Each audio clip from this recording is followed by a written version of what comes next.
Hey everyone, hope everybody's having a super blessed day today. My name's Ashley, and I create art that glorifies God. At least that's my main goal, because He is so worthy of being glorified. Today, I have a really fun video for you guys. I'm going to be going through all of the art, or at least most of it, that I've done throughout this whole entire year. From January to literally, like yesterday. All of the art. So, without further ado, let's get into it. So I have this whole big container of it, so you guys are in for the good stuff. So firstly, I'm going to go through all of the practice drawings, and I'll get into the finished artwork towards the end of the video. So if you just want to see that, you can skip to the end, but I really hope you stay through the whole entire video, because, man, there's so many things I've learned this year. Alright, so first off, we got some figure drawing practice. This was pretty fun. I think I started a new course from the Drawing or Art Academy YouTube channel. It has to be the Russian Drawing Academy. I never went to, I wish I could, but I just used their online course and it taught me so much. So I really recommend looking at their videos because it's so helpful. So here we got some anatomy studies with the torso, scapula, ribcage, spine, all different labels, very academic looking. So next up we got more anatomy studies. I'm gonna warn y'all, we're gonna have a lot of anatomy studies here. We have the frontal view and the side view, and this is just the skeleton. Again, nothing super fancy. Has all the different landmarks, like the hip joint, the knee joint, the clavicle, all that fun anatomy terminology. Here we are, more anatomy studies, right?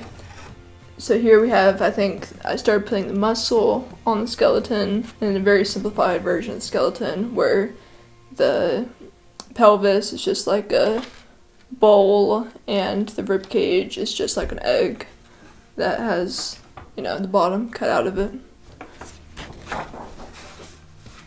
Super useful to learn figure drawing if you ever want to draw from imagination, which I'm definitely not to that point yet, probably won't be for a long time, but it makes drawing the human body a lot more easy and makes it a lot more convincing.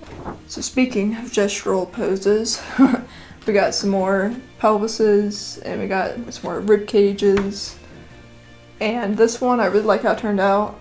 I think I may use, Brent Evanston's Gestural figure drawing book. Also a very helpful resource. Got musculature here, the back view. I really like the dynamics of him reaching up, so yeah, you're gonna be seeing a lot of these pelvises and rib cages, by the way, so you might want to get used to that. So we have,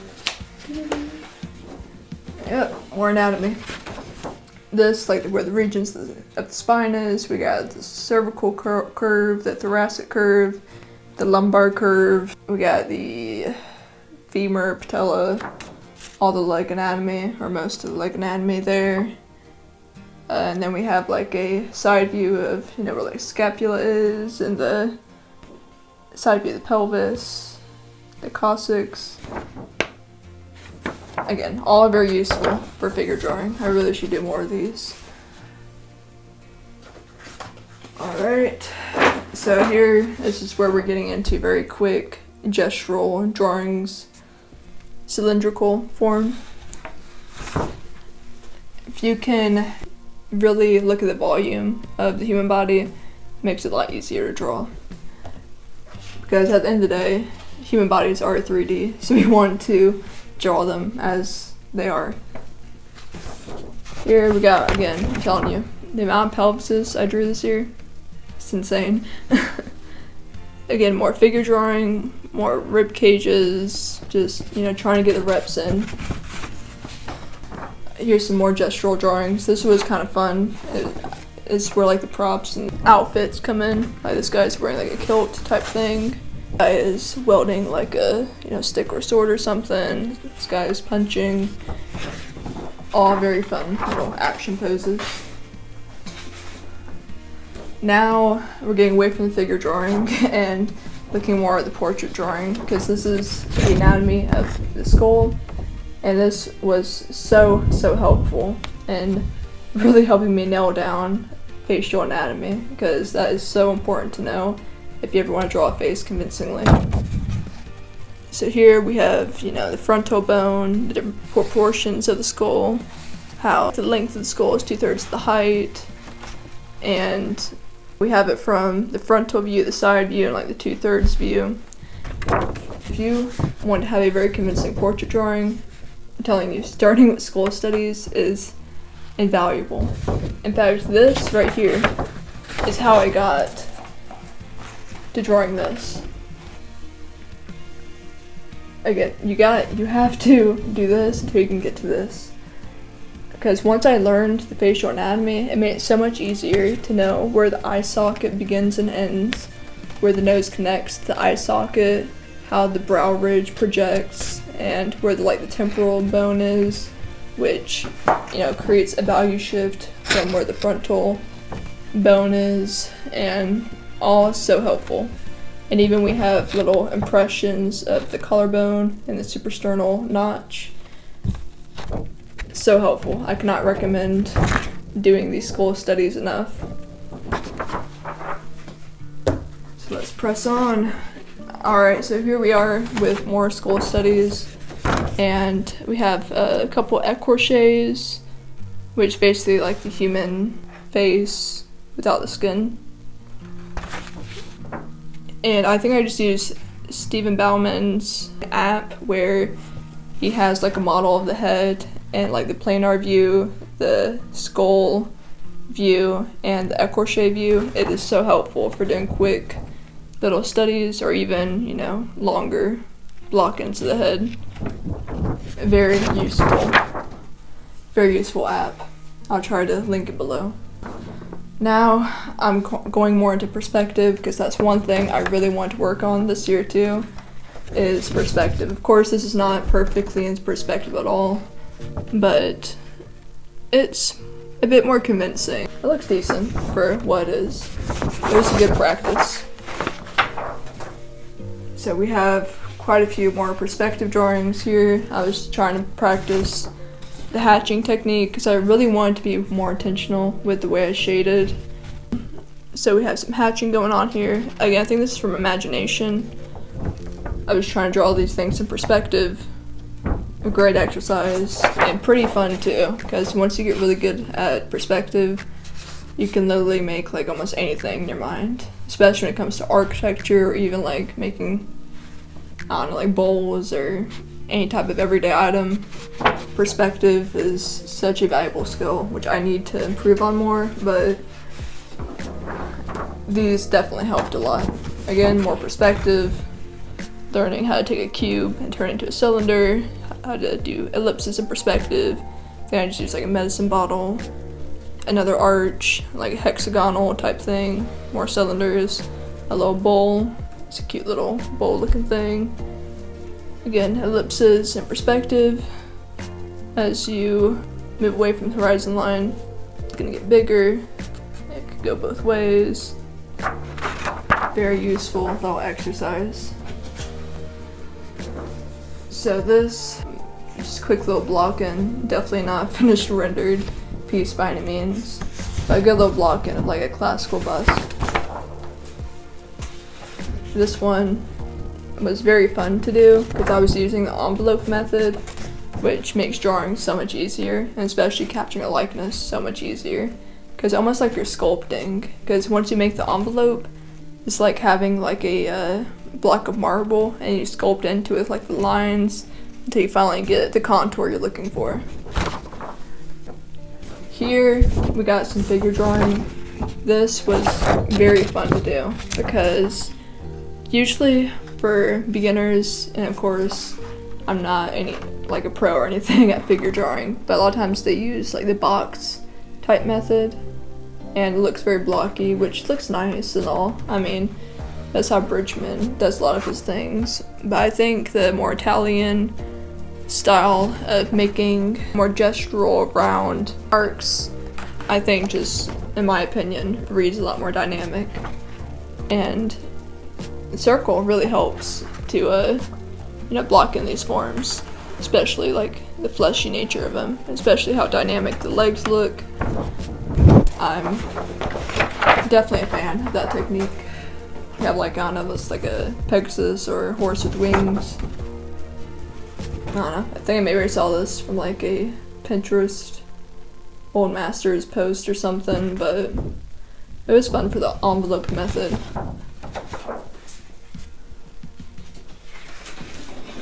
Here, I don't remember exactly where I got the reference. I know it's on Pinterest. I'm not gonna claim this is my idea or anything, but it was a very nice little photo of a father and son working on archery. So if you took this photo, I really appreciate it. It's just a lovely little, I think, semi-dynamic scene of father helping his son with his bow and arrow, which I think is quite nice.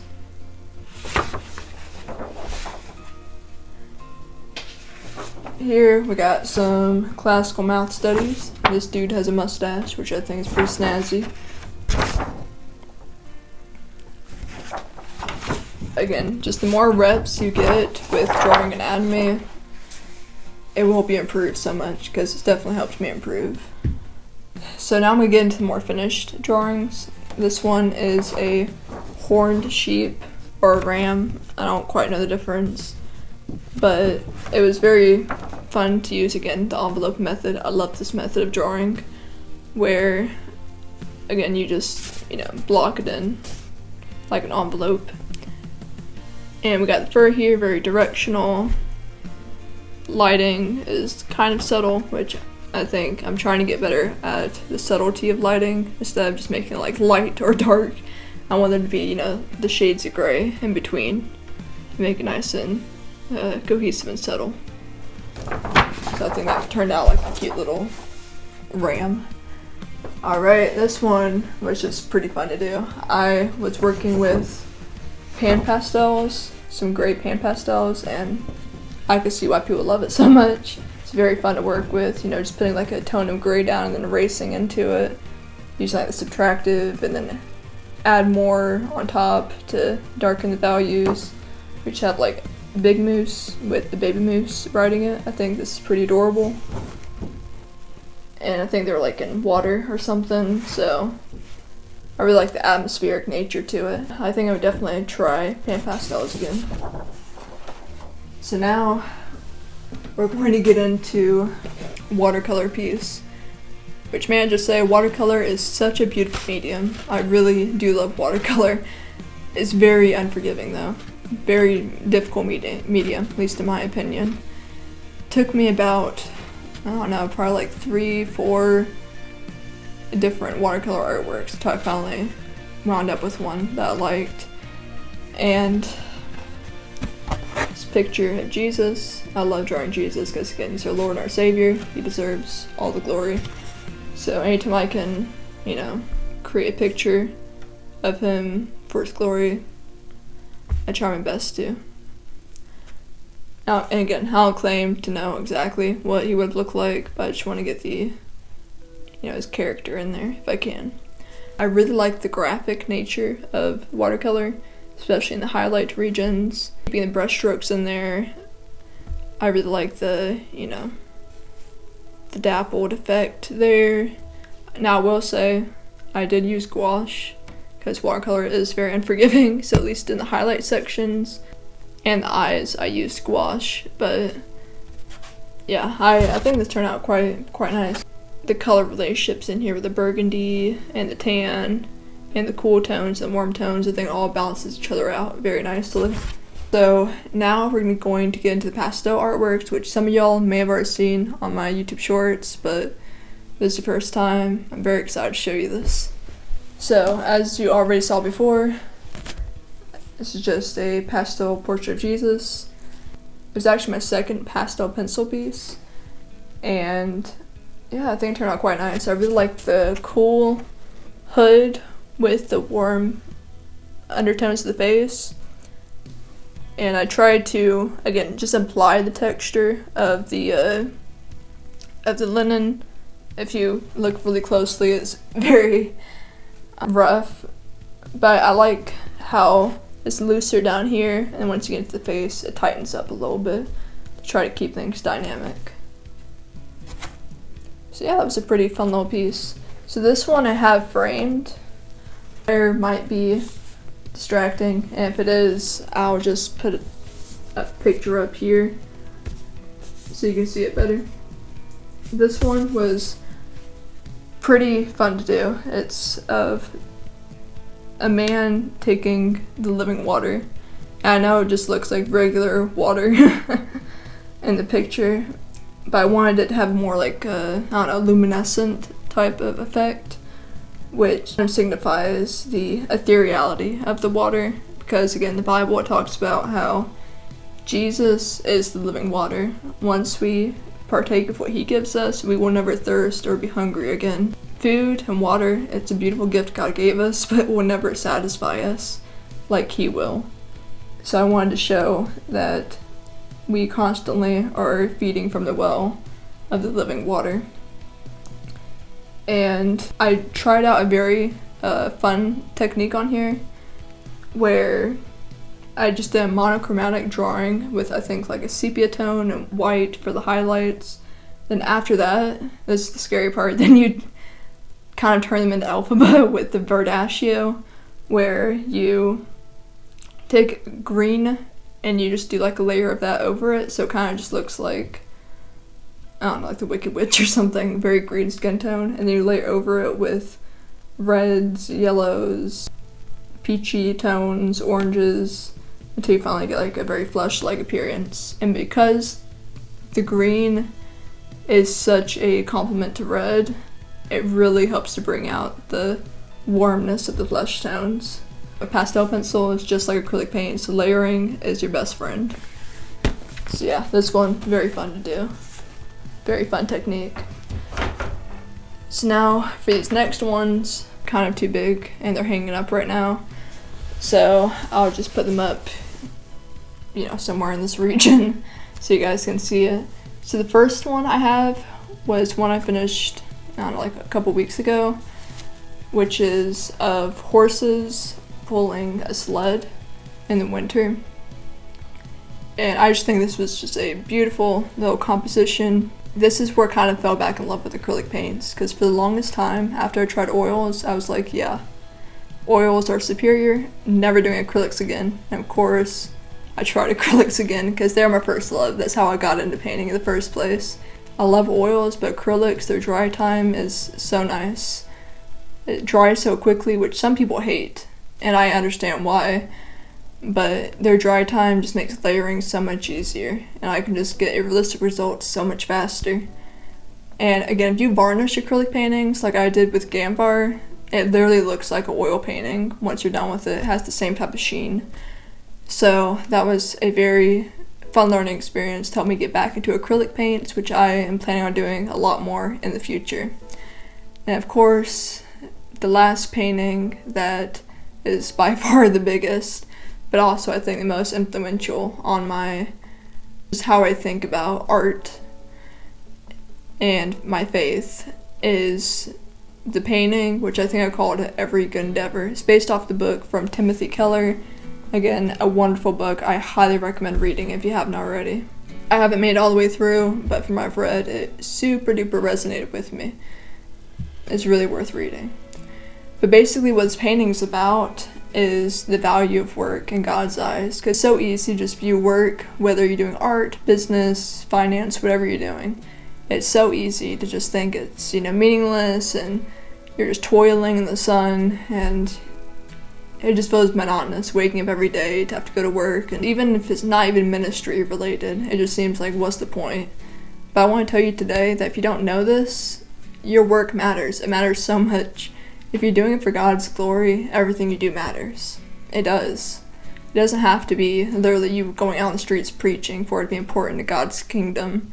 It can just be even at work. I don't know, if you're on a meeting or something and just giving someone grace and, you know, just doing your best, that can be glorifying to God too. So anyways, how that wraps into this painting is I want to have God, you know, Jesus Christ is God incarnate, in the flesh. I want to have him as a carpenter in the background, sanding and making wood for the children to use. The wooden blocks children play with, where they stack them up and make the little castles. I want to have like 2 children, a boy and a girl, in the foreground making a beautiful little wooden castle out of the wood Jesus had given them, because I think that explains very well how work works here on earth, where yes, God always finishes the work he starts, but a lot of times he doesn't finish it all at once. What he'll do, at least what I've seen, at least in the Bible and even in my own life, is he will give you, the starting point. He'll give you the raw materials, he'll give you the potential, he'll give you the gift. Then you have to tend to that gift. He will help you tend to it, he will help water it, he will help nurture it, but you have to pour your own heart and soul into it to really bring the most out of that gift that he's given you. There's the whole story of the good and faithful servants and the wicked servant in the Bible, and it's a wonderful parable of the talents. And my whole goal is to be a good and faithful servant to him, so I want to use whatever he's given me for his glory. I'm telling you, you don't have to be an artist or even an influencer or anything crazy to glorify him. Just use what he's given you and just tend to it daily. Just little small improvements, that's all you need, just little small improvements every day. And that's what I'm learning. Instead of all at once trying to have something that looks amazing, I just try to, little by little, tend to the garden that God's given me, metaphorically. Because again, the more we plant seeds, and the more that we entrust that he will help tend to and water those seeds, the better our garden is going to look. If you pick up what I'm putting down here. So again, I just want to thank you guys so much for watching this video. I really hope this uplifted you guys and encouraged you to keep on working for God's glory, because he is so good, he is so worthy. And everything you do, he sees. And as always, remember that Jesus Christ loves you so much.